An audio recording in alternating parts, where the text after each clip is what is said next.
Bem, amados, hoje nós queremos fazer a segunda mensagem. Creio que os irmãos devem ter recebido aí pelo WhatsApp, pelo menos aqueles de quem eu tenho contato. Eu tenho uma lista de transmissão e eu enviei, portanto, o tema de hoje. Estamos falando sobre a trindade satânica revelada no Apocalipse. E hoje, de maneira especial ou específica, falaremos sobre a voz do dragão do Éden aos nossos dias. A ênfase é sobre o falso profeta.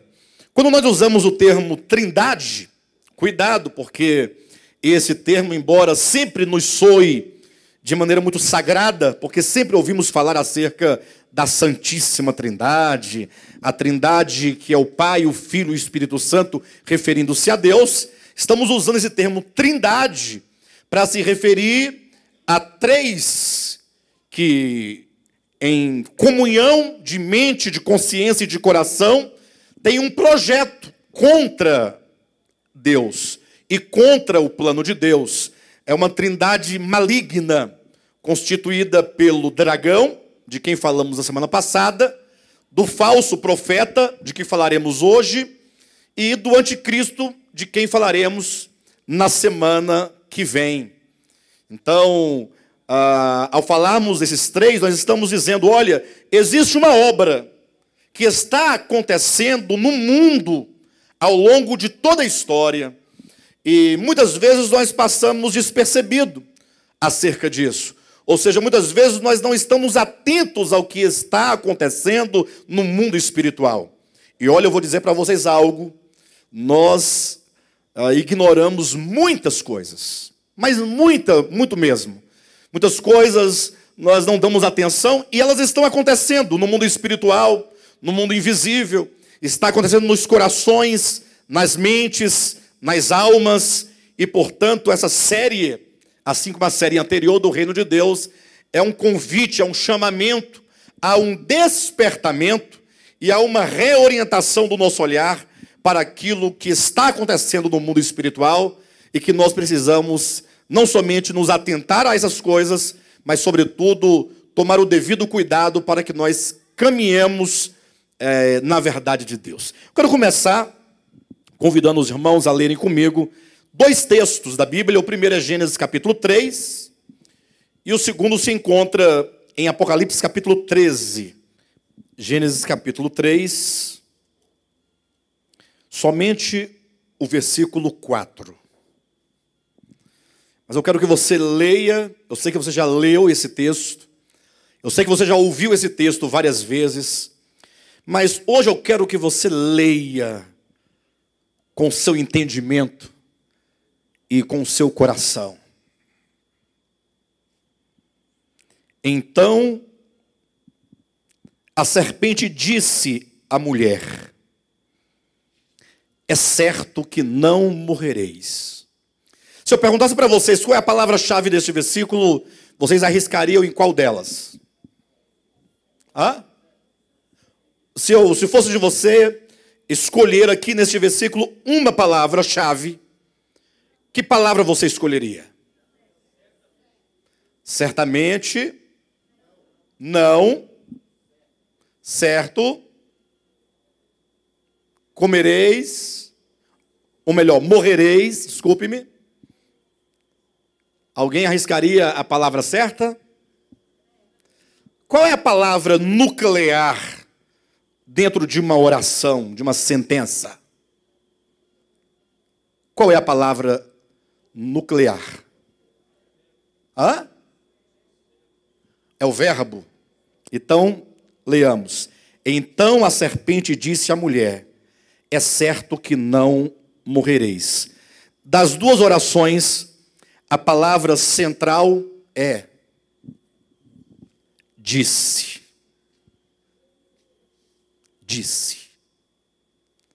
Não há outra palavra neste texto e nestas orações que tem maior significado do que o verbo dizer. Porque imagina só, leia comigo novamente. Então, vê que não dá muito, né? Serpente, certamente, não morrereis. Tanto é que se você ler o versículo, a pergunta a ser dita é: o que fez a serpente? Ora, ela disse. E somente então você vai perguntar: o que foi que ela disse? Então nós temos aqui, logo no início da história, mesmo nessa construção mítica da história da queda do homem, nós temos o falar. Há um falar desde o início, mas é um falar que está se contrapondo a outro falar. Veja comigo no capítulo 2 de Gênesis, versículo 16 e 17. E o Senhor Deus lhe deu esta ordem: de toda árvore do jardim comerás livremente, mas da árvore do conhecimento do bem e do mal não comerás, porque no dia em que dela comeres, certamente morrerás. Ou seja, Deus deu a sua palavra. Deus, desde o princípio, avisou ao homem, desde o começo da história, que Deus apontou ao homem o caminho da vida. Ou seja, se o homem quiser viver, se o homem deseja no seu coração viver e viver eternamente, ele precisa atentar à voz de Deus. Então Deus não simplesmente cria o homem, mas Deus fala ao homem. Deus, ele aponta o caminho da vida. Ele diz: olha, a árvore do conhecimento não pode ser tomada pelo homem para ser a fonte da sua existência. Entre a árvore do conhecimento e a árvore da vida, o homem deve viver por meio da vida. E o conhecimento adquirido serve tão somente para nos levar cada dia mais a uma experiência mais profunda da vida eterna. Lembra do texto de João, capítulo 17, versículo 3, quando Cristo disse: a vida eterna consiste em, ou a vida eterna é esta, que te conheçam. Ou seja, o conhecimento que você tem, a razão que você tem, a inteligência que faz do homem um ser superior ao restante da criação infra-humana. Essa inteligência não pode ser tomada para nos fazer orgulhosos, ou para nos tornar pessoas tão autossuficientes que se separem de Deus e passem a viver por si mesmo, como nós podemos perceber isso claramente na parábola do filho pródigo, daquele filho que chegou num dado momento de sua existência, ele decidiu, depois de tanto refletir em si mesmo, talvez como o querubim da guarda, ao ver a sua beleza, a sua força, sua sabedoria, a sua formosura, talvez aquele filho da parábola olhando para si, vendo-se a si mesmo e pensando na sua capacidade ou na sua pseudo-capacidade, diz assim: eu vou sair da casa do meu pai, né? Então Deus deixou bem clara a advertência: não viva por meio do conhecimento, mas use o conhecimento para conhecer a Deus, para conhecer a Cristo, para conhecer a vida. E tenha no seu coração e na sua mente, então, a decisão, ou primeiramente tenha o conhecimento de que você é um ramo ligado à videira. Você é um ramo ligado em Deus, que dele procedeu e que nele está e que deve viver por meio dele. Mas não basta o conhecimento de saber que você é um ramo ligado, mas devemos ter a decisão, como está em João capítulo 15, de permanecer nele, que está para o coração e para a consciência. Foi por isso que Cristo disse, ou melhor, Cristo não disse que nós devemos estar nele para produzir frutos. Ele disse: vós estáis em mim, agora, se permanecerdes, dareis fruto. Ou seja, estando nós nele, pode ser o caso que no coração e na consciência nós nos afastemos dele, e aí então nós nos enveredamos pelo caminho da morte. Então veja que em Gênesis capítulo 2, versículo 16 e 17, e no capítulo 3, ecoam duas vozes. Ou seja, desde o princípio da nossa história, duas vozes ecoam no universo, ecoam sobre a terra. Os homens estão como que num campo de batalha, e a batalha é pela posse do seu coração. Há uma luta pela posse da sua consciência, há uma luta pela posse da sua alma. E essa luta, essa guerra, essa batalha, ela não ocorre senão por meio de palavras, por meio das duas vozes que estão ecoando. A voz de Deus, que está dizendo: o caminho da vida é este. Não viva independente do Pai. Mas tem uma outra voz. Então a serpente disse. A serpente reage ao falar de Deus. E ela vai dizer exatamente o oposto daquilo que Deus disse. Deus disse: se fizerdes deste modo, morrereis.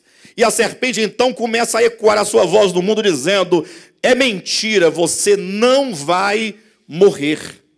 E do mesmo modo como nós vimos na semana passada, que a serpente, ela se desenvolveu e foi se desenvolvendo de serpente a dragão, lembram? Que lá em Apocalipse capítulo 12, versículo 9, é dito que João viu um dragão no céu, e sobre o dragão é dito que o dragão é grande e vermelho, e esse dragão se chama o diabo. Ou seja, o crescimento de serpente a dragão, entendam vocês, significa que, primeiramente, Lúcifer caído era apenas uma consciência, único, era pequeno, tinha força, mas tinha pouca força. Era só uma consciência contra Deus e todo o universo. Mas ele conseguiu a terça parte dos anjos, ele arrastou para si a terça parte dos anjos. Ele arrastou as criaturas que havia na terra, antes da criação do homem, antes dos chamados 6 dias de recriação, em Gênesis capítulo 1, versículo 3 e diante, a era pré-adâmica.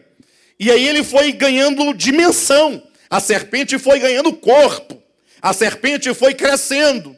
Depois a serpente ganhou os homens, a raça adâmica, e a serpente foi, ao longo do tempo, conquistando cada consciência que em cada tempo foi nascendo e foi tomando para si, de modo que quando nós olhamos para o último livro da Bíblia, a serpente agora já cresceu tanto que se tornou um grande dragão. Ou seja, aquele grande dragão fala de todo um conjunto de consciências anti-Deus, contra Deus.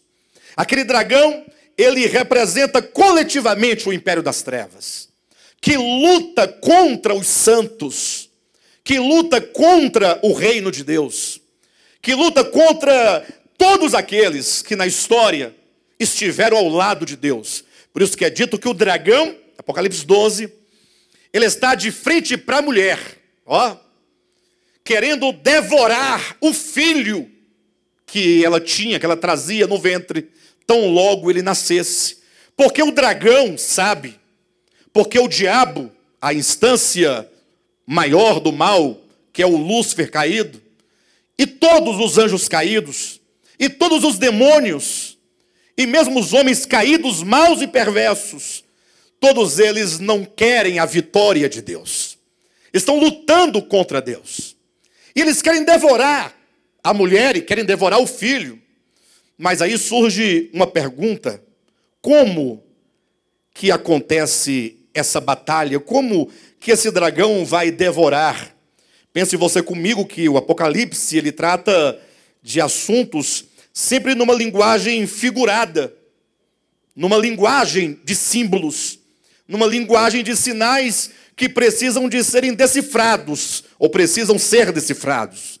Ou seja, como você acha que esse dragão, ele pretende destruir a mulher, que é o povo de Deus, ou destruir o remanescente da mulher, que é o restante do povo de Deus nos últimos dias, ou como ele pretende destruir o filho varão, que são aqueles que, primeiro do que os outros, ou seja, enquanto primícias, são aqueles que desbravaram, aqueles que ao compreenderem a voz de Deus e ao darem ouvidos à voz de Deus, se propuseram no coração a seguir a Deus e, portanto, são chamados de santos vencedores. De que maneira esse dragão vai devorar? Como ocorre esse devorar? É uma batalha. Você vai ver por aí, porventura, algum dia um dragão atrás de você dizendo: eu sou o dragão do Apocalipse 12 e eu vou te devorar. Será que é assim? Como será que ocorre, meus irmãos? Talvez o nosso grande problema em nossa leitura da Bíblia é que nós lemos e entendemos tudo, mas nós nunca perguntamos como. Você pode talvez saber toda a Escritura, as histórias. Você pode saber verdades profundas do partir do pão, do batismo, do novo nascimento, sobre o arrebatamento dos santos vencedores. E depois de toda a igreja, você pode saber sobre novo céu e nova terra, segunda vinda de Cristo. Mas muitas vezes me parece que as coisas não acontecem em nós, porque sabendo de tudo, sabemos apenas os conceitos, mas não sabemos como essas coisas ocorrem, porque elas estão ocorrendo, mas nós não sabemos como estão ocorrendo, não temos tal conhecimento e nos tornamos presa fácil. Leia comigo o capítulo 13 de Apocalipse, a partir do versículo 11. Vi ainda outra besta emergir da terra. Possuía 2 chifres, parecendo cordeiro, mas falava como dragão.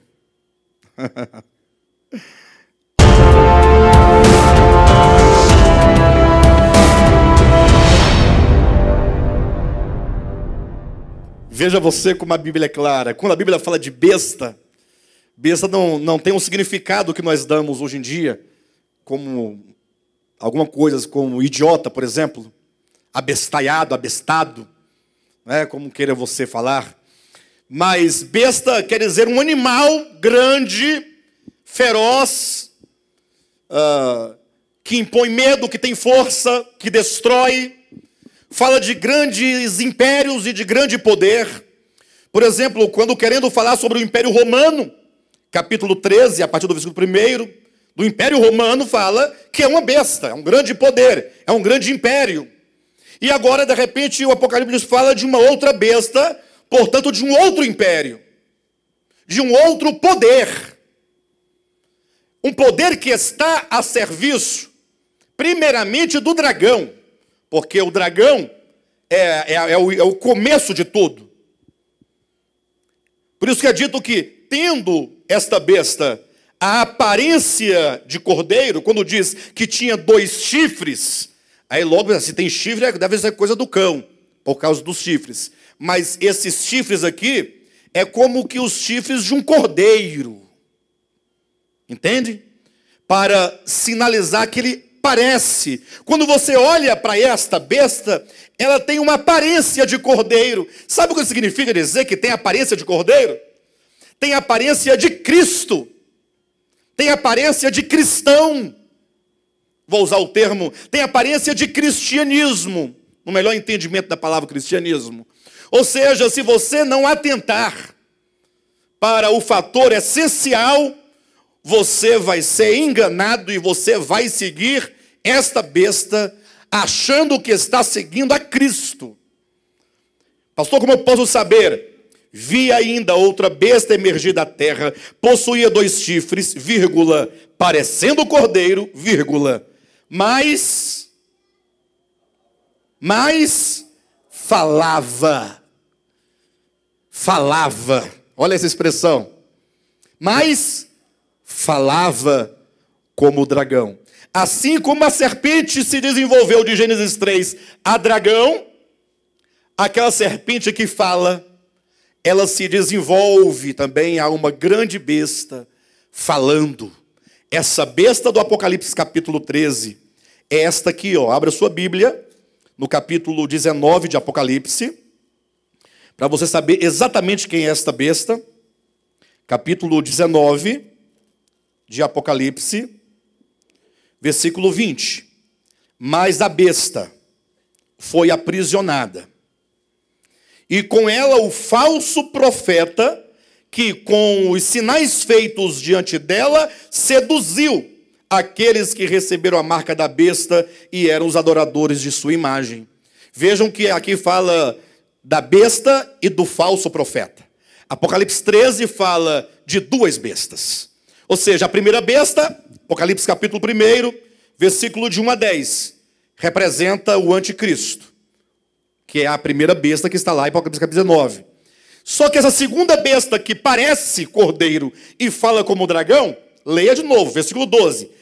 Ela exerce toda a autoridade da primeira besta na sua presença. Faz com que a terra e seus habitantes adorem a primeira besta, cuja ferida mortal fora curada. Também opera grandes sinais, de maneira que até fogo do céu faz descer a terra diante dos homens. Seduz os que habitam sobre a terra, por causa dos sinais que lhe foi dado executar diante da besta, dizendo aos homens que habitam sobre a terra, que façam imagem à besta, aquela que ferida a espada sobreviveu.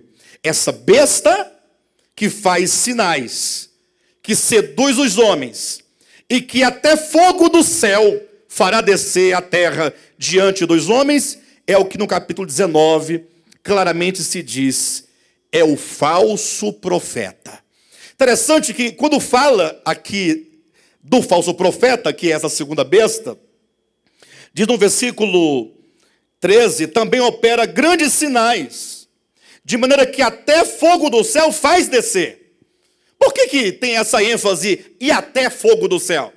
Porque se faz grandes sinais, eu imagino que descer fogo do céu faz parte dos grandes sinais. Não haveria necessidade alguma de você colocar à parte um dos sinais que a besta faz, que o falso profeta faria. Porque diz que faz grandes sinais e até fogo do céu. Eu pergunto, fazer descer fogo do céu não é um grande sinal?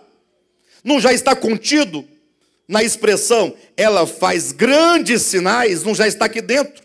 Porque dentro de grandes sinais, eu tenho tantos sinais, incluindo descer fogo do céu. Mas é porque isso é uma referência àquele evento do Antigo Testamento, quando é dito que os profetas de Baal ali estavam lutando contra Elias, lembra?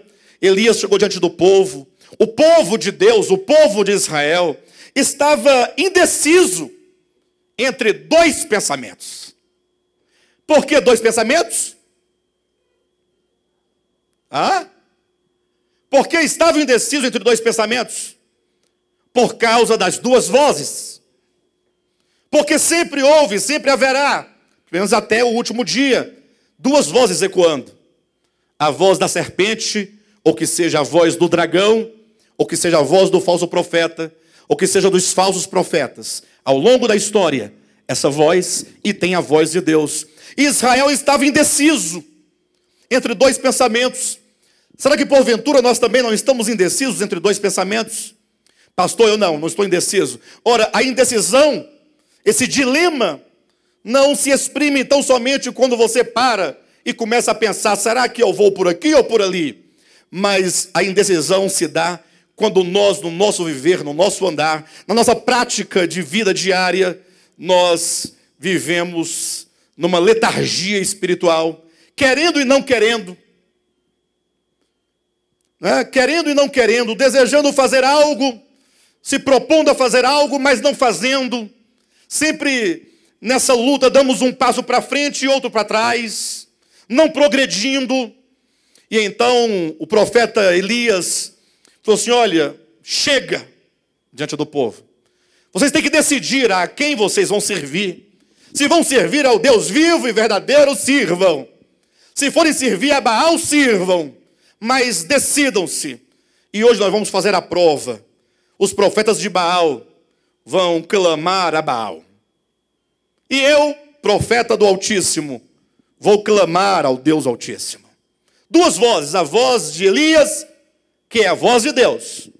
A voz dos profetas de Baal, que é a voz da serpente, é a voz do dragão, é a voz da besta que emerge da terra, é a voz do falso profeta, ou que seja, dos falsos profetas. Lógico que esse falso profeta, aqui de Apocalipse, ele há de surgir ainda na história.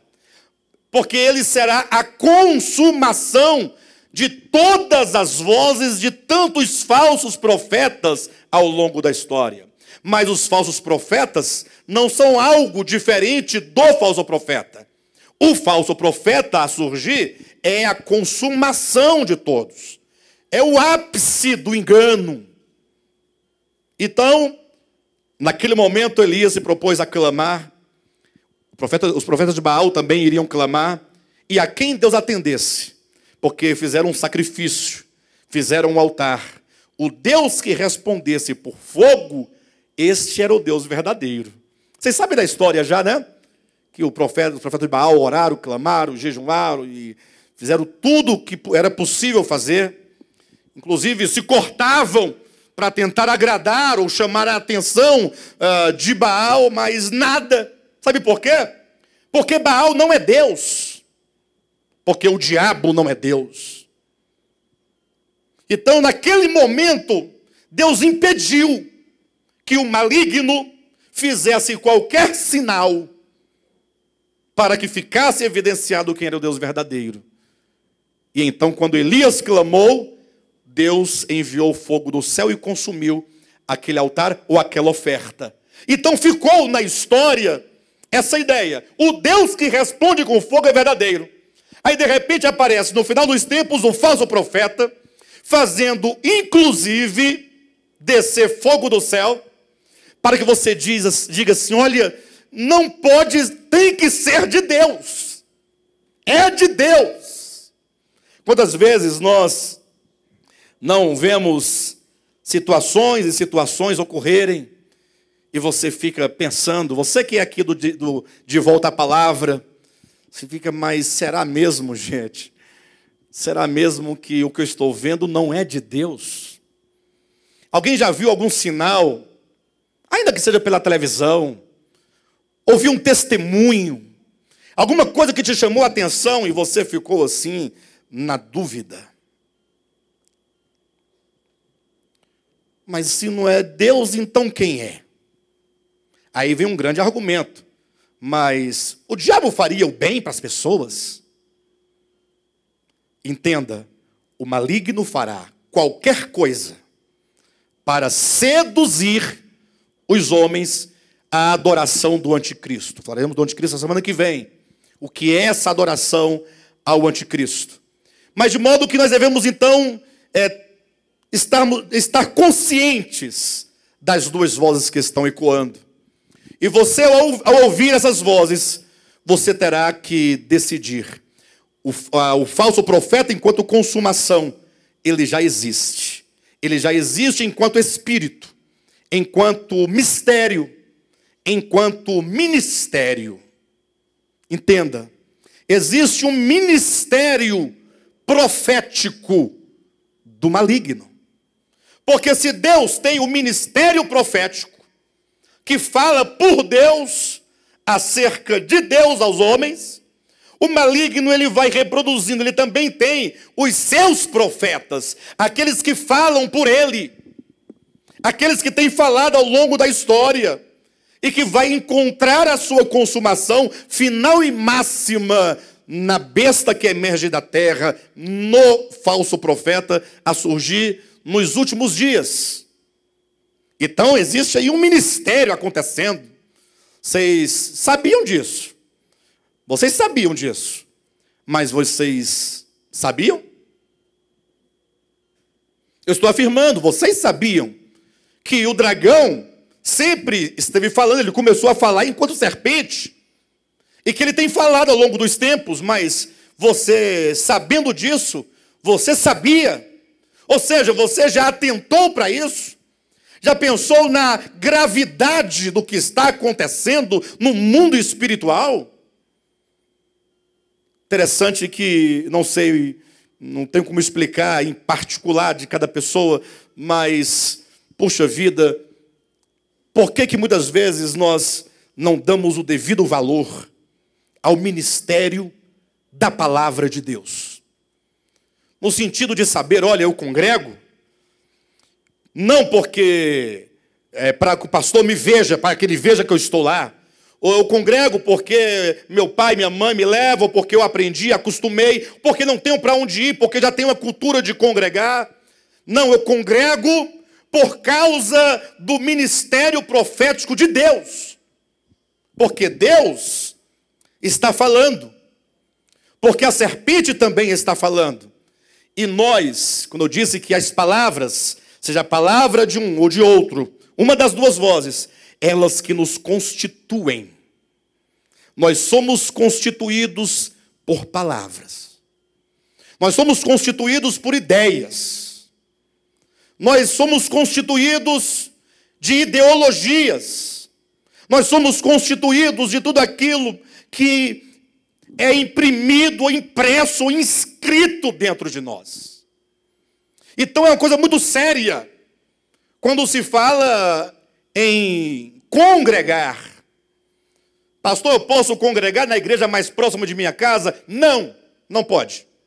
Ah, mas por que não? Tem que ser na sua? Também não. Você tem que congregar onde o ministério da palavra de Deus está em atuação. Onde Deus fala, como diz em Provérbios 30, versículo 5, toda a palavra de Deus é pura. Onde a palavra de Deus está sendo ministrada com pureza, para que essas palavras nos constituam. A voz da serpente, a voz do dragão, a voz do falso profeta, desse ministério profético do mal, da trindade satânica, ela ocorreu tanto no Antigo Testamento, quanto no Novo Testamento, quanto nos nossos dias. Eu fiz essa divisão, para vocês entenderem. Quando chegamos ao capítulo 10 e 11 de Gênesis, por exemplo, vamos encontrar a grande figura de Nimrod. Depois da serpente falando, não é verdade o que Deus disse, você não morrerá. Surge Nimrod. Talvez tenham outros, né? Eu apenas estou pontuando, o tempo não me permite citar tantos, mas Nimrod é uma figura central, é um ícone de falso profeta, de um representante da serpente, de um representante do dragão, de alguém que se levanta para promover a rebelião, ou primeiramente, para promover o afastamento dos homens de Deus, e para promover um exército, para que eles construam para si um reino, para si um império. Porque logo após o dilúvio, uma das primeiras mentiras que foi disseminada foi: Deus, irado com os homens, com os nossos antepassados, com os nossos pais, destruiu a terra com o dilúvio. E essa mentira perpetuou-se até os dias de hoje. Porque essa mentira traduz a seguinte ideia: é o seguinte, ou você anda na linha, ou então Deus ele dá cabo de você. Ou seja, você não tem a liberdade de viver. Deus é tirano, Deus é perverso, Deus é egoísta, Deus é avaro. Não sabiam eles que, como o próprio Gênesis capítulo 6 diz, quando Deus viu que a violência enchia a terra, e existe esse fenômeno toda vez que a violência enche a terra, a própria natureza ela reage à iniquidade. A própria natureza. Quantos e quantos fenômenos, seja de dilúvio, de enchente, de terremotos, de maremotos, de tsunamis, que ocorrem por causa do pecado. Leia Romanos capítulo 8 e você verá que a criação, ela está gemendo, porque o pecado que ela não conhece, mas que imprime nela, ou melhor, a terra está sujeita a todo tipo de vaidade, por causa daquele que a sujeitou, por causa do pecado da humanidade. Gênesis 6, Deus olhando para aquela iniquidade diz: o meu espírito não agirá para sempre no homem. Em outras palavras, sabe por que os homens ainda estavam vivos? Ou estavam vivendo do modo como queriam? Porque o Espírito de Deus estava agindo. De que maneira? Lá fala sobre a graça comum. O que é a graça comum? A graça comum, ela é representada em Apocalipse capítulo 7, versículo de 1 a 3, pela figura de 4 anjos segurando os 4 ventos da terra. Pense nessa imagem. O planeta, 4 anjos, norte e sul, leste e oeste, retendo os ventos. O Apocalipse explica: para que nenhum vento sopre, para que não haja nenhuma destruição.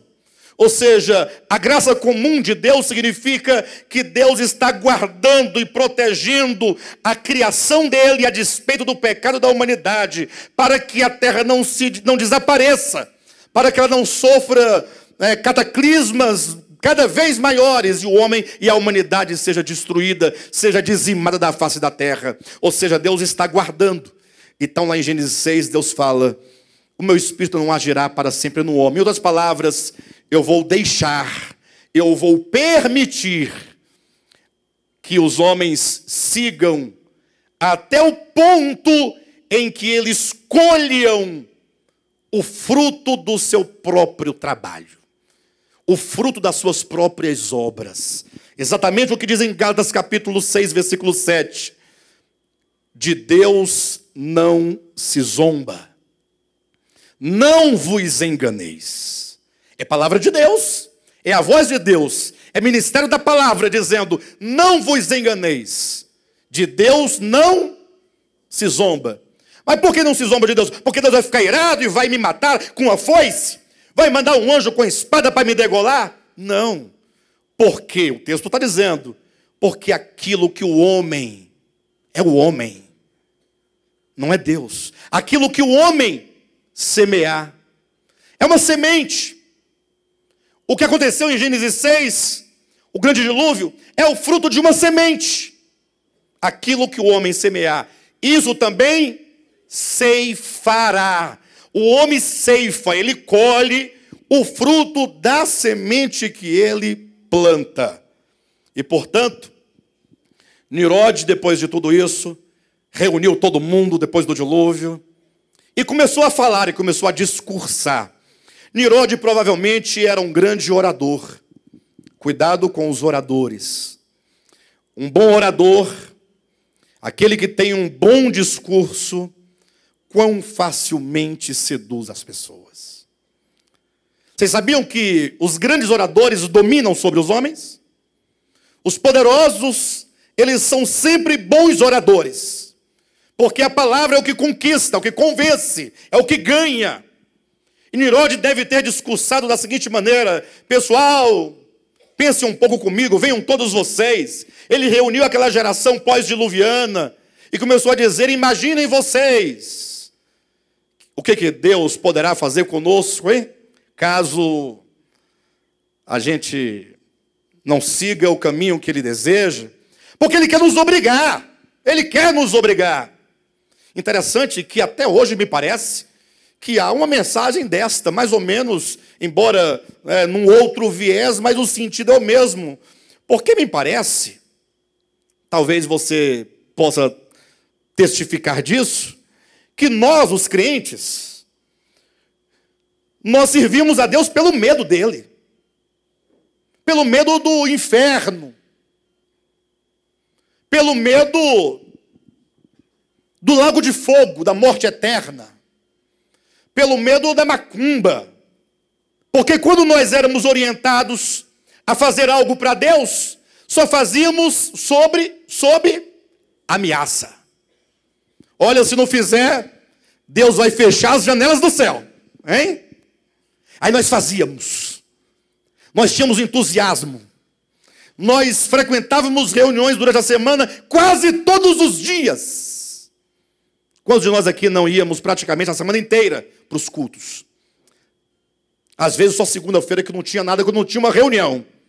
Mas é a terça de oração, é a quarta do estudo, é a quinta do culto de doutrina, é a sexta da libertação, é o sábado que é o culto de alguma coisa, é o domingo que é o culto da família, celebração, e ali empenhado toda a vida.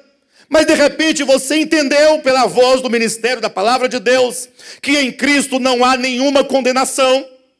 Você aprendeu, você entendeu pela voz profética de Deus de que nenhuma condenação há para os que estão em Cristo Jesus, de que Cristo já se fez maldito por nós para que a bênção prometida a Abraão nos alcançasse, que em Cristo nós somos mais do que vencedores, que nem a morte, nem a vida, nem principado, nem potestade, nem altura, nem profundidade, nem largura, nem nada pode nos separar do amor de Deus. Você entendeu? Aí de repente você perdeu o medo. Não tem mais medo do inferno. Você sabe que aquele que começou a boa obra em vós há de completar até o dia de Cristo Jesus. você perdeu todas as motivações, aí você ficou um cristão apático. Mas você era tão vivo, mas você era tão fervoroso, você era tão fiel nos dízimos, nas ofertas, nos pactos, nas fogueiras. Você fazia o possível e o impossível. Você até muitas vezes era humilhado, mas o homem de Deus pode humilhar, porque é o homem de Deus, você nem se sentia humilhado, embora fosse. Você era governado, você era dominado, você era mandado. E você estava ali, mas de repente acabou. Existe uma voz aí, dizendo às pessoas que ou elas fazem, ou Deus vai pesar a mão. Eu, como fui de uma família muito pobre, na minha infância, ocorreu que todas as profecias que entregavam a minha mãe era pesar a mão e colocar no leito de enfermidade.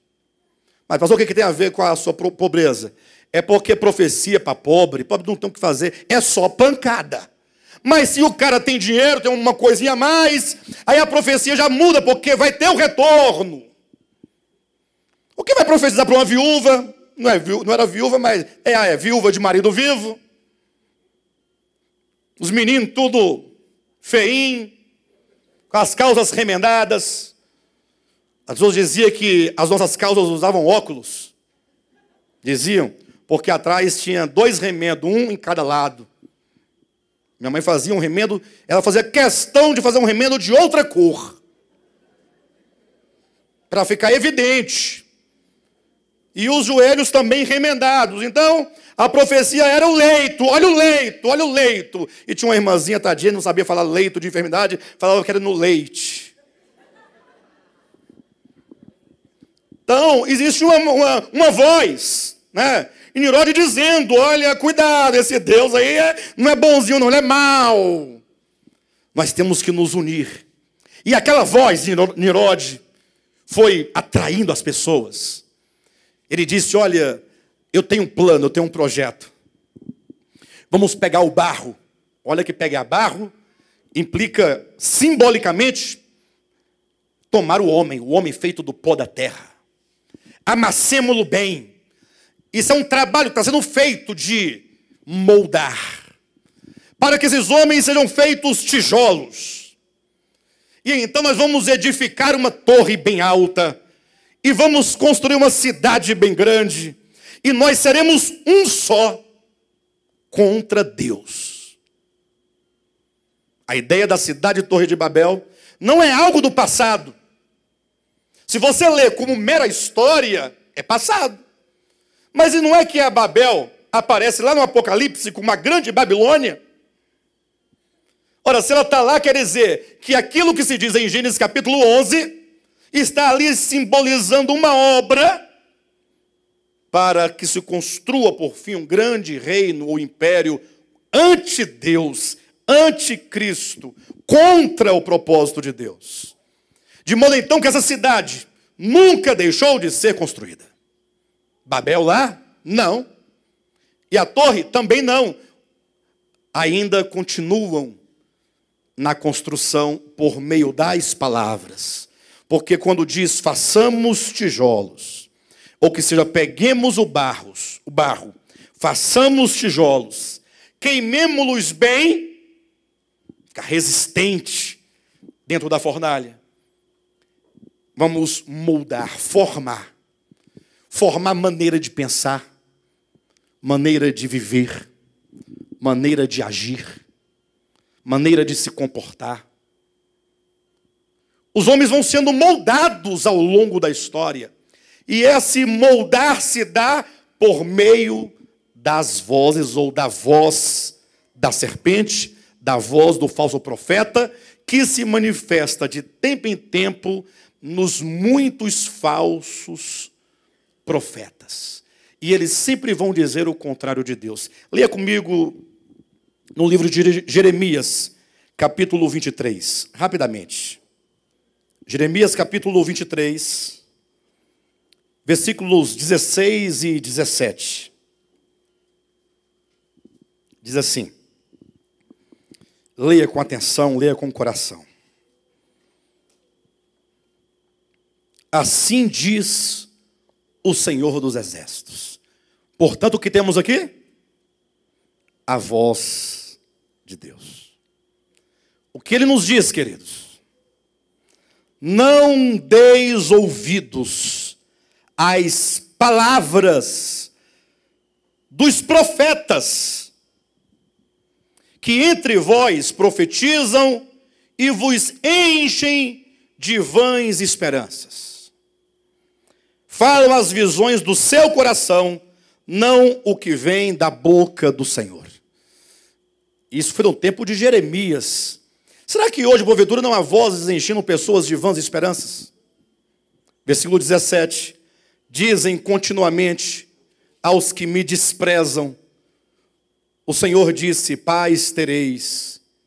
E a qualquer que anda segundo a dureza do seu coração, dizem, não virá sobre vós o mal. Tem alguma relação com o que diz a serpente? É certo que não morrereis? Irmãos, Deus está nos dando sempre a direção, apontando o caminho da vida e sempre advertindo, olha, se você tomar este caminho, este é um caminho de morte. Mas aí vem a serpente e diz, não morrerás. Aí vem os falsos profetas e olham e você fala assim, e aí? O que Deus tem para mim hoje? Fala, não, está tudo bem. Pode continuar neste mesmo caminho, nesse caminho da ganância, nesse caminho de você servir a Deus, barganhando com Ele, porque você não conseguiu ainda, por ignorância ou por dureza de coração, você não conseguiu desenvolver um coração grato, você não conseguiu ainda viver para Deus por amor. A graça de Deus para você ainda é apenas uma doutrina a qual você defende. Mas não é para nós não temos que defender a graça de Deus. Brigarmos por causa da graça de Deus. Porque as coisas, a salvação não é assim, é pela graça. E ficarmos brigando e criando tumulto e problema. Não, a graça é para ser apreciada. A graça é para ser admirada. Precisamos nós servir a Deus, porque nós o admiramos. Cantamos um hino agora há pouco que diz que a beleza de Deus se revela na criação. E aí quando você consegue ver a beleza de Deus, e eu estou lá em casa constantemente, com minha esposa e minhas filhas, toda a oportunidade que eu tenho com a minha família, eu estou dizendo o quanto Deus é maravilhoso. E dizendo, filhas, olha, glorifica a Deus pelo alimento. As pessoas lá em casa, eu falo, vamos orar de joelho, vamos todo mundo, a hora do culto. Não, as coisas não funcionam assim. O próprio Deus orientou dizendo, olha, diga a seus filhos, há um só Deus. Deuteronômio capítulo 6.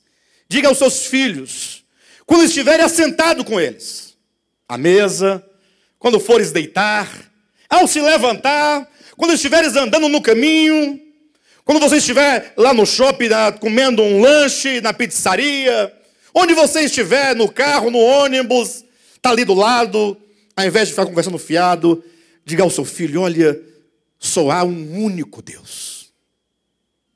Só um, Criador de todas as coisas. E se o seu filho perguntar, e daí? Você fala assim, ame ao Senhor teu Deus, de todo o teu coração, com toda a tua alma, com todo o teu entendimento. É porque nós não aprendemos a servir a Deus por amor. Aprendemos a servi-lo por medo. E medo não gera serviço. Gera trabalho, labor, tumulto, disputas, porfia, ciúme, contenda, inimizade. Quantas vezes eu não vi duas irmãs que ano após ano disputavam a presidência das senhoras. E elas eram verdadeiras inimigas uma da outra, no serviço a Deus. Quantas vezes nós demos algo porque fomos obrigados, fomos coagidos, fomos ameaçados. Cuidado com o gafanhoto. Passamos a vida todinha servindo a Deus, ou achando que estávamos servindo, na nossa tolice, ignorância espiritual, por medo, e não aprendemos a amá-lo. Mas quem fez isso conosco foram os falsos profetas, que nos ensinaram, parecendo cordeiro, tinha tudo, até gravata, paletó, gravata, cabelo cortado, nada de barba. Pastor de barba não é pastor. Pastor tem que ser asseado, limpinho, um cara limpa. No máximo um bigodão. No máximo um bigodão. Passou disso, já é um pouco estranho. Mulher de pastor tem que ter cocôzão. E nos ensinaram erradamente. E fazendo tudo errado e... Não, vai dar tudo certo. Tudo certo. Nada vai dar errado. Tudo vai dar bem. Paz, paz, diziam os profetas. Então, palavra, enquanto vocês continuarem assim, tudo estará bem. Talvez a semana passada alguém deve ter saído daqui, talvez, eu imagino, né? Alguns glorificando a Deus, outros um pouco preocupados. E talvez alguém murmurando, agora, depois de tudo, agora eu sou o diabo. Me chamou de diabo. Pode. Mas Cristo um dia chamou Pedro de Satanás. Leia o texto de Mateus 16 que você vai ver direitinho. Quando Cristo diz a Pedro, não é dito no texto que Jesus disse ao Satanás que estava dentro de Pedro, como muitos entendem. O texto não diz isso. Disse o Senhor a Pedro, : arreda Satanás. Ou seja, Pedro, neste momento, quando você diz, Senhor, isso de maneira alguma te acontecerá, porque Cristo havia dito que ele ia para Jerusalém, que ele ia morrer, porque não existe outro caminho de redenção senão a morte, porque sem morte não há ressurreição. Em outras palavras, não há novo nascimento sem morte. Se alguém diz para você que você nasceu de novo, mas não exige a morte do ego, então está se opondo à palavra de Deus, é Satanás. Então, a semana passada alguém pode ter saído assim, está ficando cada vez mais difícil naquela igreja, eu estou até pensando em mudar porque as palavras não são boas para o meu ego. Lógico, a pessoa não diz para o meu ego, que é tudo camuflado. Nós nos enganamos constantemente. Nós usamos boas palavras para esconder o que somos. Talvez dizendo assim, tão ali direto, ajudando, tal, agora eu sou Satanás, só faltava esta. Isso é Deus dizendo, filhos, quando nós vivermos, ou melhor, quando tomamos atitudes na nossa vida, muitas vezes estamos agindo pelo Espírito, não de Deus, mas pelo Espírito maligno. Não é que você esteja possesso, mas é algo que foi constituído na sua mente. Então é Deus dizendo, olha, por esse caminho aí não há paz. Por esse caminho aí você não vai reinar com Cristo. Essa é a ideia. Por esse caminho as coisas não dão certo. Você desagrada a Deus. Então, os falsos profetas sempre vão jogar um bálsamo, um óleo, para você ficar ali. Ou seja, sempre falarão palavras muito boas, muito agradáveis. Não é sem razão que agora, nas igrejas, o que está pegando em todo lugar é o tal do coach. As pregações todas para dizer assim, olha, você é a coisa mais linda de Deus. Você é a menina dos olhos de Deus. Olha, você é como uma taça de cristal nas mãos de Deus. Você é um vencedor. Você pode tudo. Para que a pessoa fique orgulhosa. Porque se dizer a palavra diferente, a pessoa não vai mais, ela não quer ouvir isso. Então nós precisamos ouvir tudo o que precisamos ouvir.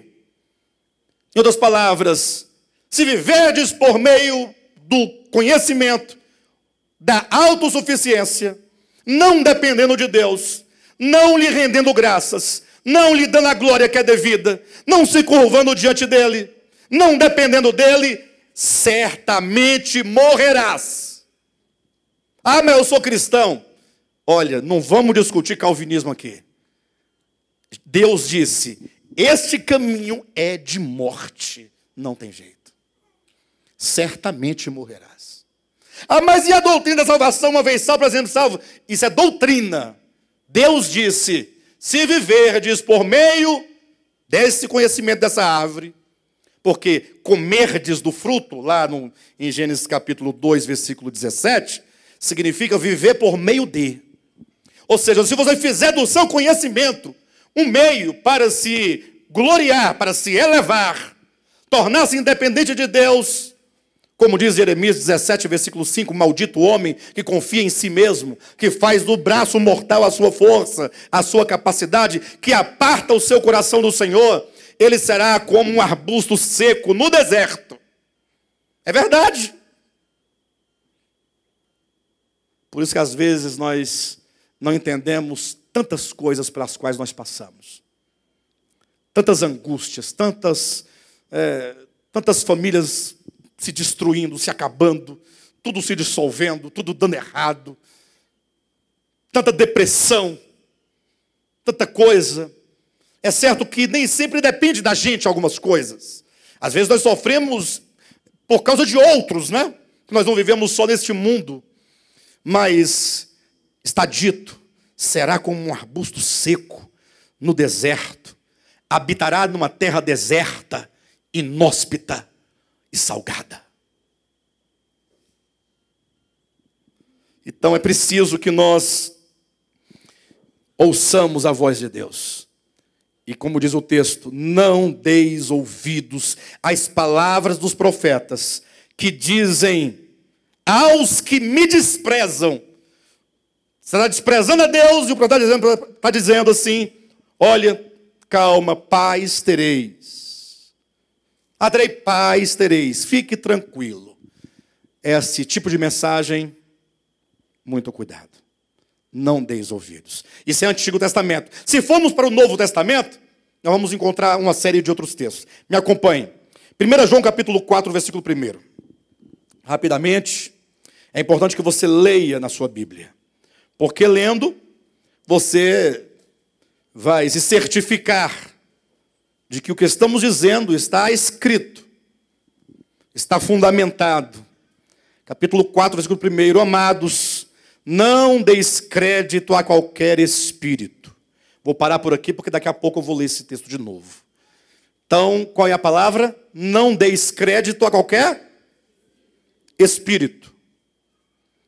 Antes provai os espíritos se procedem de Deus. Por quê? Porque muitos falsos profetas têm saído pelo mundo afora. Olha, no tempo de João, no tempo do Novo Testamento, enquanto a composição desses livros, ou seja, no primeiro século da era cristã, nos primeiros 100 anos, muitos falsos profetas. Já no ano 90, nós estamos no ano 2018, né? 2018. Já no ano 90.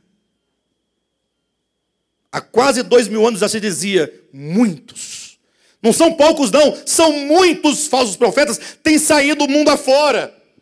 Veja aí no texto de 2 aos Coríntios, capítulo 11. 2 aos Coríntios, capítulo 11. E eu tenho uma grande preocupação.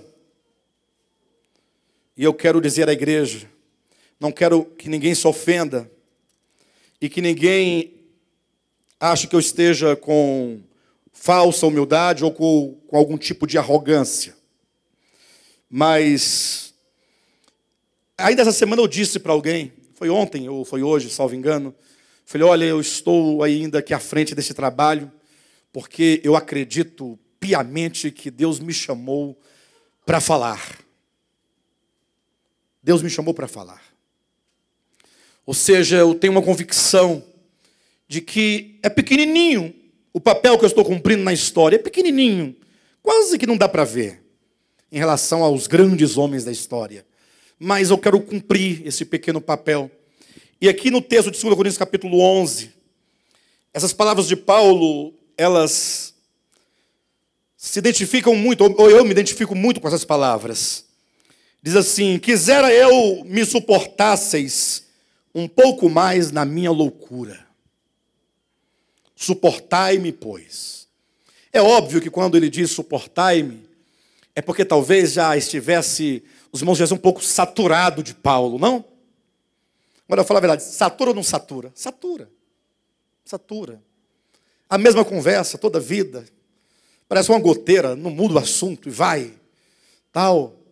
Mas ele pede, olha, suportai-me. Por quê? Versículo 2.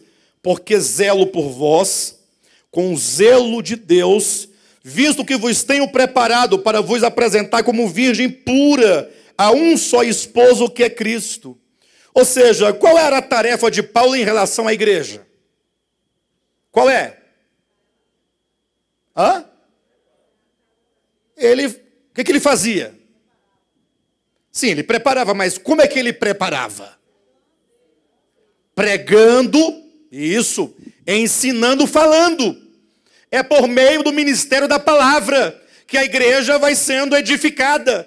Ele vai dizer isso em Efésios capítulo 5, versículo 27, que a igreja está sendo santificada por meio da lavagem, por lavar com a água da palavra de Deus. Ou seja, está acontecendo uma mudança radical dentro de nós. Você está mudando. Lógico que você não mudou tudo que você tinha que mudar, mas você está mudando. Eu, particularmente, de uns 3 anos para cá, misericórdia. Não externamente. O que eu cometi de erros em 3 anos para cá na minha vida foram muitos, mas foram necessários para que eu pudesse me conhecer, conhecer a Deus, conhecer o que é o homem, conhecer a natureza humana. E aí isso vai gerando em nós mudanças profundas, no sentido de que eu sei, eu não posso confiar em mim mesmo, na minha capacidade, na minha força, na minha habilidade, no meu conhecimento. Não posso fazer isso. Aí começa a mudar. Aí de repente, talvez a igreja também muito ajudada, porque a igreja olha para os homens, os pastores, e fala assim, aí começa uma certa idolatria. O que tem de idolatria sobre pastores não é brincadeira. Pastores que são tidos como pessoas intocáveis. É preciso que isso seja desconstruído, para que todos possam olhar unicamente para Cristo. É preciso. Então, a palavra está nos lavando. Não pense que você não vai errar. Não, está enganado. Pelo contrário, quanto mais a luz se aproximar de você, quanto maior a luz da sua consciência no seu coração, mais você verificará os seus erros. Mais eles ficarão evidentes. Porque a luz ilumina para mostrar o que tem. João capítulo 3, lá no finalzinho, diz que os homens se afastaram da luz, porque as suas obras eram más. E eles se afastaram para que as suas obras não fossem mostradas, arguidas, não fossem vistas. Então se aproxime da luz. E ao se aproximar, não se espante, porque você vai ver muita coisa aí dentro. Muita coisa. Mas é o processo, é necessário. Você precisa ver. Você precisa enxergar dentro de você. Deixa que a luz ilumine e te mostre, por meio da meditação da palavra. Deus te colocará em circunstâncias e você vai começar a se conhecer. Quem não se conhece, quem não conhece a si mesmo, não pode sofrer nenhuma mudança, nenhuma transformação. Aquela palavra que estava lá no portal de Delfos é verdadeira. Conheça-te a ti mesmo. É verdadeiro. E hoje mesmo eu dizia para uma pessoa, eu falava, olha, as pessoas elas têm um olhar muito subjetivo. Essa nossa subjetividade ela é muito egocêntrica.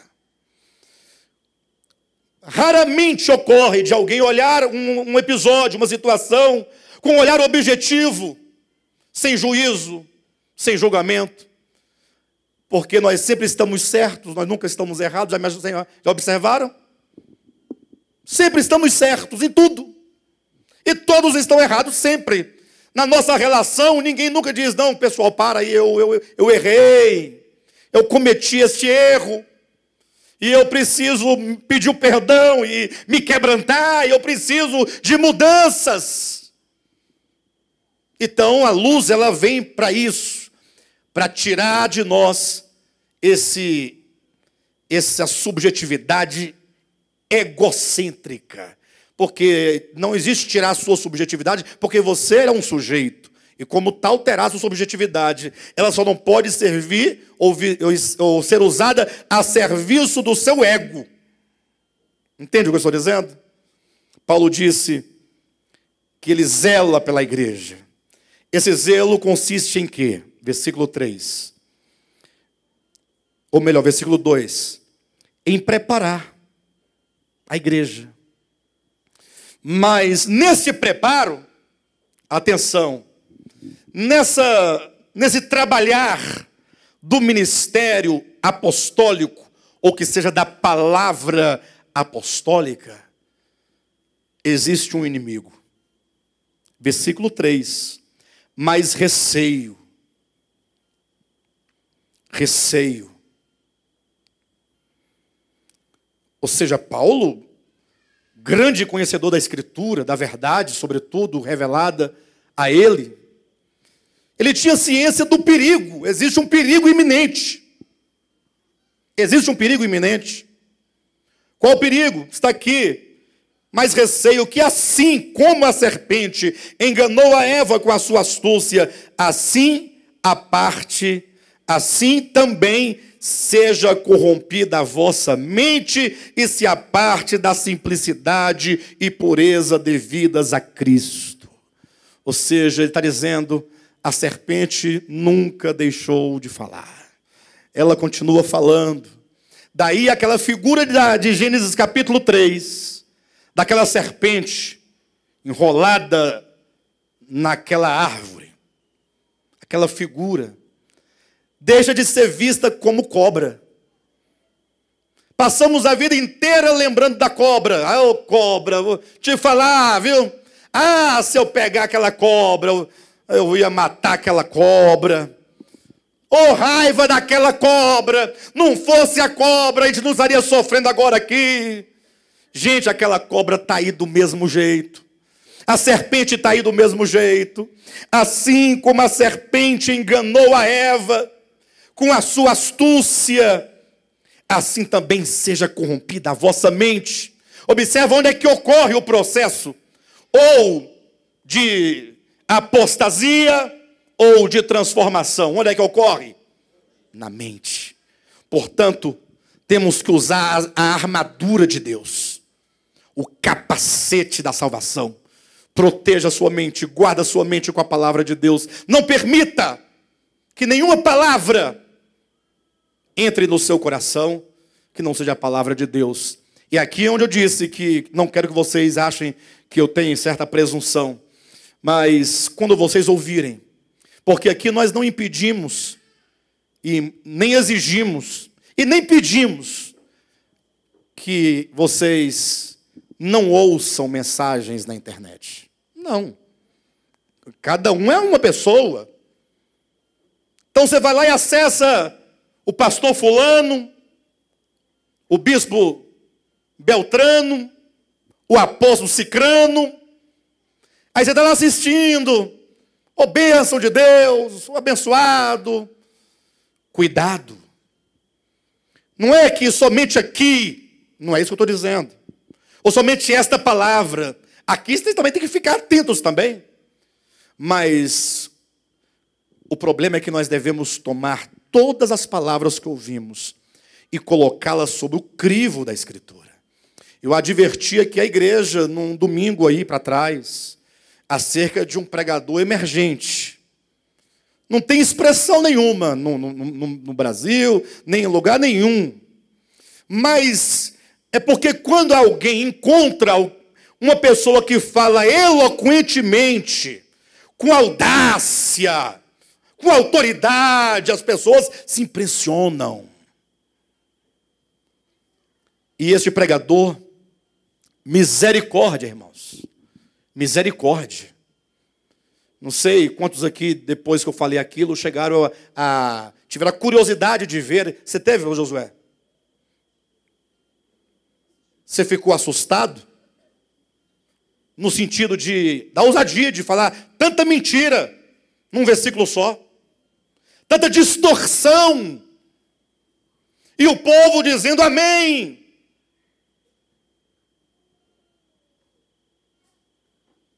Porque ele distorce todos os verbos, ele consegue manipular os verbos para que o texto pareça dizer aquilo que ele quer que diga. Ele chegou ao ponto de dizer o seguinte: olha, esquece tudo da Bíblia, fica só com Paulo, porque Pedro não é de Deus, porque João não é de Deus, porque Tiago não é de Deus, porque Mateus não é de Deus, Lucas, só Paulo.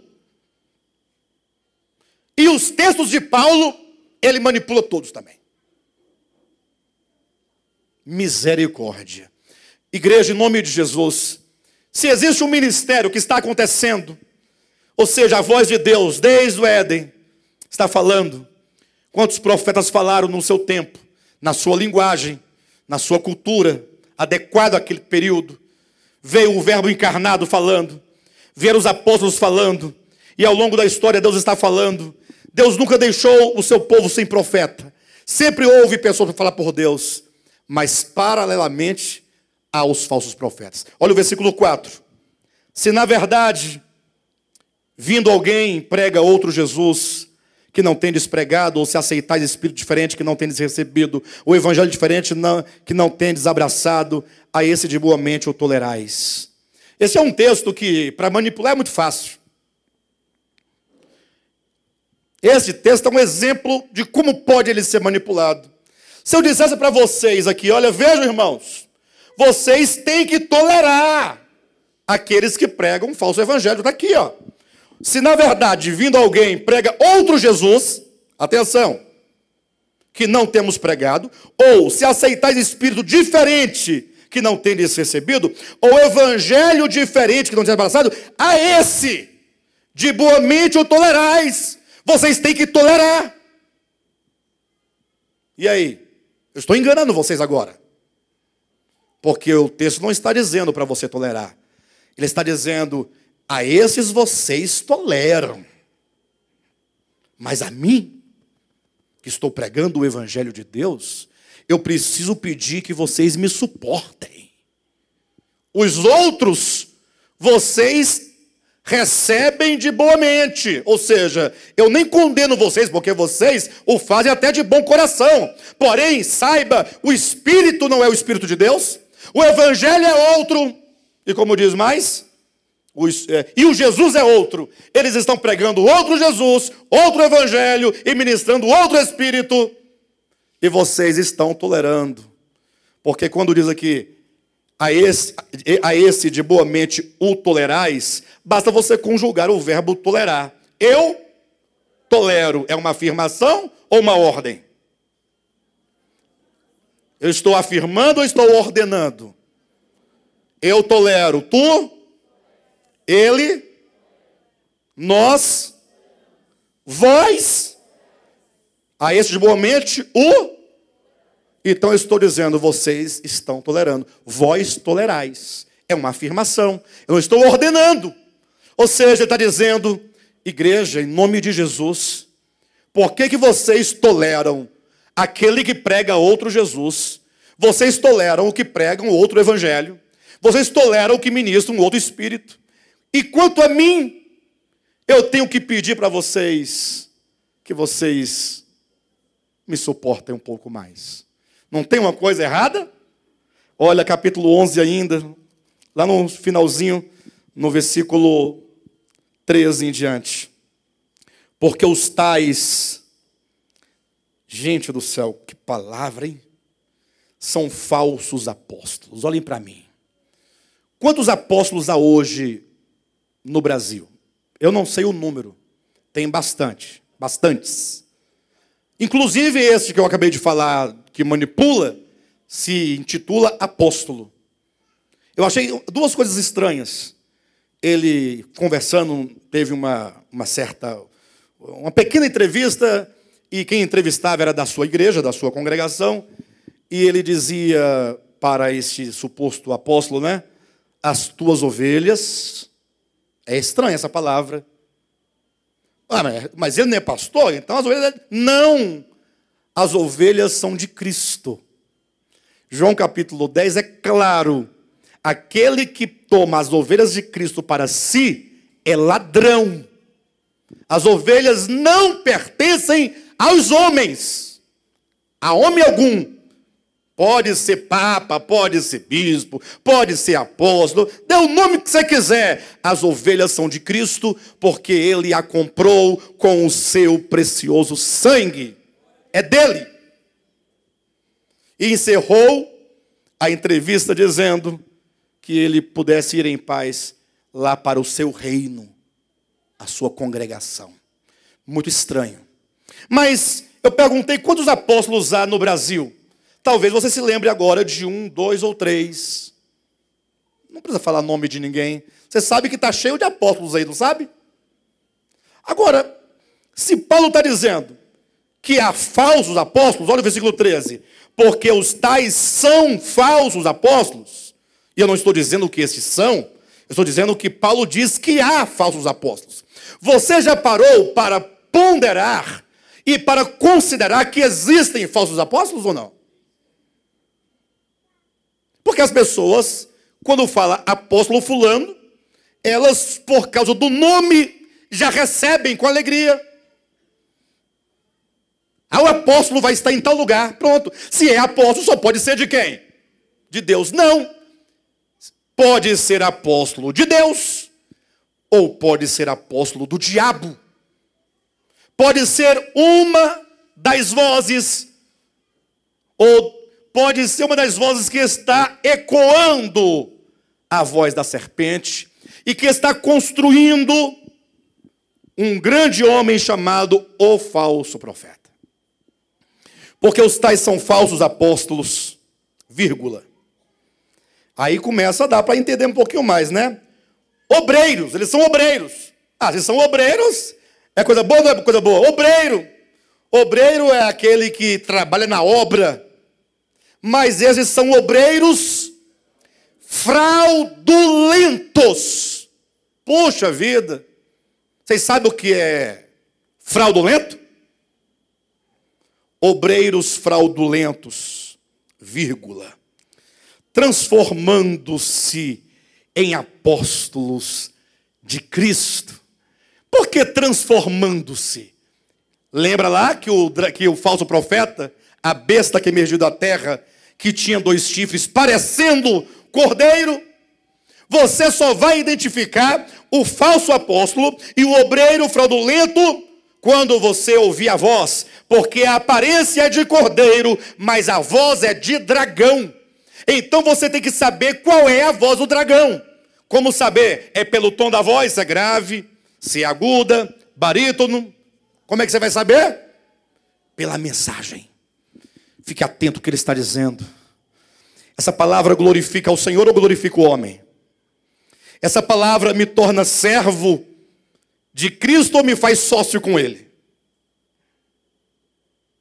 Essa palavra é um convite para eu ser sócio, né? 50% para cada um das cotas da empresa. Essa mensagem me convida a barganhar com aquele a quem todas as coisas pertencem. Essa palavra, porventura, não está indo de encontro ao ensinamento de Cristo. E não é de se admirar porque o próprio Satanás se transforma em anjo de luz. Não é muito, pois, com seus próprios ministros. Ah, então, estes são os ministros de Satanás. Satanás tem ministros. Satanás tem uma economia. Satanás tem um plano. Ele forma uma trindade. Ele tem um projeto. Ele está trabalhando. Ele tem um ministério profético. Ele tem os seus ministros. Ele tem os seus apóstolos. Ele tem os seus pastores. Misericórdia. E aí veja, para os irmãos entenderem melhor. 1 Timóteo, rapidamente. São tantos textos, capítulo 6, versículo 3 em diante. Para você entender, conhecer a voz do dragão, da serpente, do obreiro fraudulento, do falso apóstolo, se alguém ensina outra doutrina. Ou seja, há uma doutrina. Há uma doutrina a ser pregada. Doutrina não enquanto código de conduta, mas há uma mensagem. Se você ler João capítulo 7, versículos 15, 16 e 17, disse que os líderes de Israel ficaram perguntando como este homem chamado Jesus sabe as sagradas letras sem tê-las estudado, porque ele não estudou nas escolas lá dos rabinos de Jerusalém. E Jesus respondeu: olha, a minha doutrina não é minha. Nem o próprio Cristo ousou trazer a sua própria doutrina. Eu não posso trazer a minha própria doutrina. Não, pastor, você não está entendendo, porque cada igreja tem a sua doutrina. Quem já ouviu isso? Pastor, cada igreja tem a sua doutrina, tem que respeitar. Isso é dar a mão por cima dos muros. Uma tal de unidade mentirosa, uma pseudo-unidade. Na verdade, é uma verdadeira unidade para o engano. Jesus disse: a minha doutrina não é minha. Eu estou falando de João capítulo 7, 15, 16, 17. Mas daquele que me enviou. Se alguém quiser fazer a vontade dele, conhecerá acerca da doutrina, se ela é minha ou se procede de Deus. E aqui diz: se alguém ensina outra doutrina, voltando para Timóteo, e não concorda com as sãs palavras do nosso Senhor Jesus Cristo, e com o ensino segundo a piedade. Aí aqui ele colocou uma expressão forte. Se alguém ensina outra doutrina, isso é muito claro. Mas ele colocou algo a mais. E não concorda. Você concorda com as palavras de Jesus Cristo? Você concorda? Você está de acordo com os seus ensinamentos? Não estou perguntando se você pratica todo o ensinamento, mas você, o seu coração, se alegra com aquilo, com tais palavras.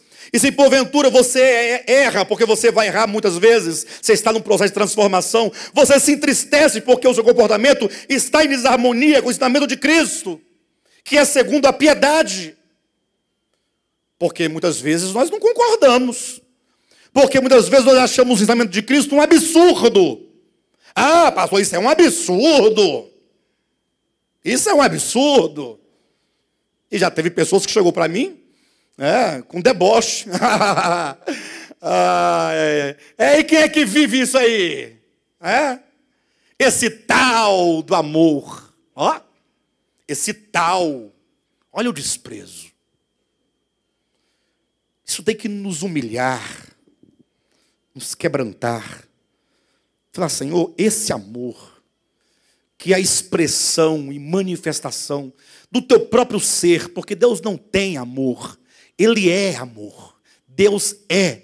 A natureza de Deus é todo amor. Senhor, eu preciso dessa natureza. Não. Ficamos rindo, achando graça. Ah, é? E você faz isso? E você faz deste modo? Paulo está dizendo: se alguém não concorda, irmãos, nós temos que concordar. Nem que seja para nos entristecer com nós mesmos. Mas uma tristeza segundo Deus, Paulo disse, que gera arrependimento. Arrependimento é mudança. Mudança na consciência. A palavra arrependimento é metanoia. Mudança que ocorre na mente ou no coração. Então, se alguém ensina da doutrina não concorda com as 6 palavras de nosso Senhor Jesus Cristo e com o ensino segundo a piedade, tal pessoa é enfatuado. Aí ficou fácil. Por que ficou fácil? Leia Mateus, Marcos, Lucas e João. Mas não leia para conhecer as histórias, os milagres. aquele dia que Jesus entrou em Jericó. Aí outro fala, não, ele não estava entrando, ele estava saindo de Jericó. Não, para com isso. Leia o Evangelho. E toda vez que disser assim, olha, disse Jesus. Aí você ouve o que ele está dizendo. E outra vez, disse Jesus. Aí você ouve com o coração. E contou-lhe Jesus uma parábola. Leia, ouça. O que ele está dizendo nessa parábola? O que ele está ensinando? Isso é luz. São palavras que devem ser digeridas. Como já dizia Machado de Assis, que o bom leitor tem no seu cérebro 4 estômagos. Ou o cérebro do bom leitor tem 4 estômagos. Para você comer. Aí depois você vai ali ruminar, torna a mastigar. E depois você rumina de novo. E você fica ruminando as palavras de Cristo. Guarda no teu coração as palavras de Cristo. Vai lendo o Evangelho. E você vai ouvindo a Cristo.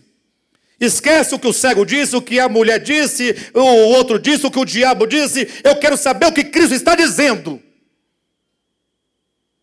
Porque Ele está nos ensinando a doutrina do Pai, a mensagem do Pai, a verdade do Pai a nós. Aqueles que não concordam ou ensinam outra coisa, é infatuado, nada entende, mas tem mania de questões e contendas de palavras, de que nasce inveja, provocação, difamações, suspeitas malignas. Então daí você também vai identificando, porque onde houver, atenção, onde houver contendas de palavra, de que nasce inveja, da contenda de palavra, nasce inveja. Então, onde tiver a inveja, provocação, difamação, suspeitas malignas, você já sabe que o espírito ali não é de Cristo. Já viu Jesus com suspeita maligna? Já viu Jesus com inveja, com provocação, difamação? Foge. 5. Altercações sem fim. Não para de contender, de falar sempre a mesma coisa. Tem gente que faz questão de pegar a história do outro, que já virou museu, e carrega a vida inteira. Tem uma pessoa que fala de mim, tem 20 anos, a mesma coisa. Para as mesmas pessoas. 20 não, mais precisamente 18. Né, André? Você conhece. Toda vez falou do Alexandre, a mesma conversa. Sem fundamento nenhum, nem de fato, nem de Bíblia, nem de nada. É porque a pessoa vive em altercações sem fim. Conta-se a história de que uma pessoa viu uma moça muito bonita passando perto de um rio. Ela tinha que atravessar o rio e ela estava com medo porque o rio era um tanto caudaloso. E a pessoa ficou de longe observando quando viu aproximar-se um homem. A moça era bonita, o homem aproximou-se e o homem disse à moça: você quer atravessar o rio? Ela: sim, eu gostaria, mas eu estou com medo. Falou assim: se você quiser eu posso atravessá-la. E ela permitiu, ele a tomou nos braços e atravessou o rio com ela. Colocou do outro lado, a moça seguiu o seu caminho e ele foi embora. Simples assim. Não é simples ou não? Depois de 20 anos, aquela pessoa que de longe estava observando a cena, falou assim: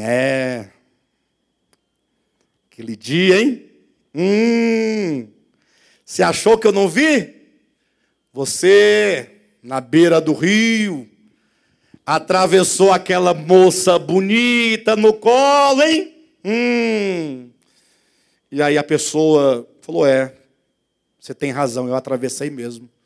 Eu a levei no colo até o outro lado e não gastei 1 minuto para fazer isso. Não a carreguei por 1 minuto, mas você me carregou no seu coração por 20 anos. Entenderam?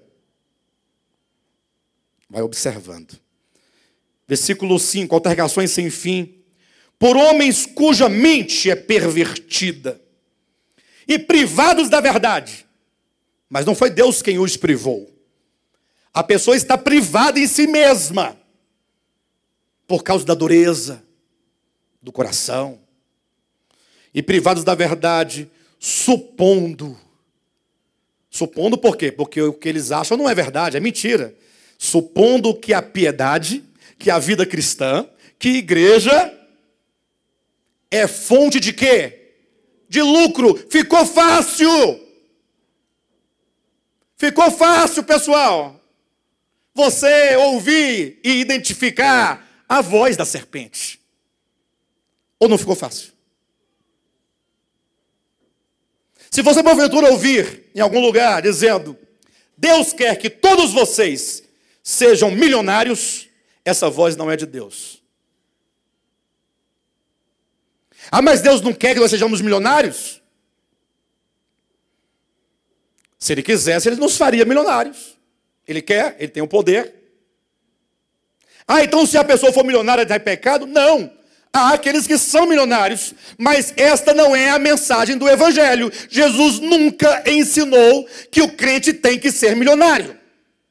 Jesus nunca ensinou que o crente tem que ser rico. Pelo contrário, Paulo esteve com Cristo ressurreto.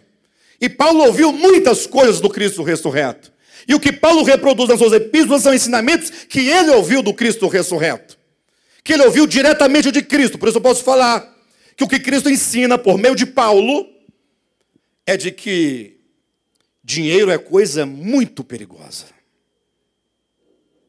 Ele diz que o amor ao dinheiro é a raiz de todos os males. Mas aí vem aquela grande desculpa, né? Pastor, mas não é o dinheiro, é o amor ao dinheiro. E eu pergunto para vocês, está aqui o Adriano, só um exemplo, tá, Adriano? Hipoteticamente, ele ganha 5 mil por mês. Bom salário? Maravilha. Mas ele não está satisfeito. Ninguém está satisfeito com o salário que tem. Sempre é pouco, não dá. Porque ele quer comprar uma casa e tudo que ele junta não dá. E ele não quer comprar financiado porque ele vai pagar 3 casas. Ah, mas se ele vai pensar, se eu ganhasse 10, aí daria porque eu faria assim assado. Se ele ganhar 10, ele ficará insatisfeito. Porque todo alvo alcançado se torna obsoleto e o nosso ego sempre vai estabelecer um novo alvo. 15, 20, 30. Quem ganha 200 milhões ainda vai atrás de políticos para ver se ganha mais. Não vai ou não vai? Gente, que coisa boa. O cara é dono de uma empresa enorme, o cara está podre de rico, é só ficar tranquilo, viver bem, servir a Deus, servir o próximo. Não, vai preso. Por quê? Mas não era suficiente? Nunca é. A igreja não deve pregar dinheiro. Eu costumo dizer, o dinheiro é um mal necessário. Temos que vestir, temos que comer, pagar o aluguel, pagar água, o colégio da criança, pagar isso, pagar aquilo outro. Mas devemos ouvir as palavras de Cristo. Não podeis servir a 2 senhores, a Deus e às riquezas. Porque ou você vai amar a um e aborrecer o outro, ou vice-versa.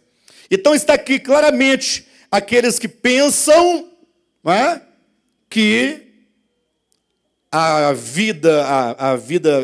a piedade é fonte de lucro. Ficou fácil de você agora identificar, pelo menos esse aspecto ficou fácil. E eu quero, portanto, encerrar com mais um texto, apontando mais um detalhe. Mateus capítulo 7. Mateus capítulo 7. Eu estou saltando vários textos, viu, irmãos? Que eu coloquei aqui, que eu precisava tratar, mas eu tenho que reduzir o máximo.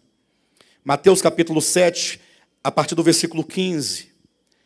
Jesus começa dizendo: acautelai-vos dos falsos profetas, que se vos apresentam disfarçados em ovelhas, mas por dentro são lobos roubadores. Jesus adverte. Falando destes, no 21 ele continua dizendo: nem todo o que me diz Senhor, Senhor entrará no reino dos céus. Pronto. Outra dica. Ele diz Senhor, Senhor. Aí ele sobe ao monte e leva um tonel de água nas costas, jejuando, se humilhando no monte, homem de oração, homem de jejum.